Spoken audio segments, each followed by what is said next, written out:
Hello guys, good morning. Coffee tayo.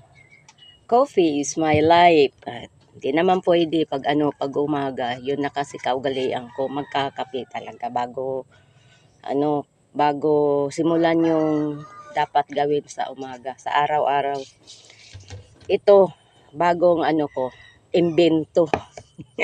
Bagong imbento, yung gawa nga na hindi nakapagluto dahil sa panay atake ng bunso ko. Yung saging, nanhinayang ako doon. May natira pa.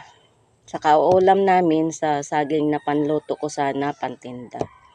Ginawa ko, yung ilang piraso, sabi ko para pakinabangan naman to, mabubulok na.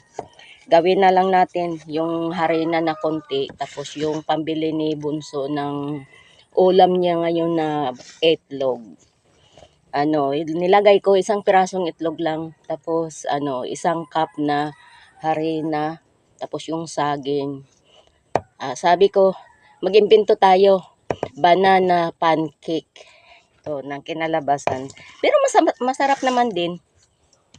Pang hadis, pang partner sa kape. Kasi wala nga, gawa nga hindi ako nakakapagluto ilang araw na. Simula nung parang 5 araw na hindi ako nakapagluto. Kaya wala. Kahit kahit pambili ng pang-ulam ni Bunso. Kasi yung yung konti kong pera, napupunta sa gamot ni Bunso. Nasagad pa nga nung isang araw.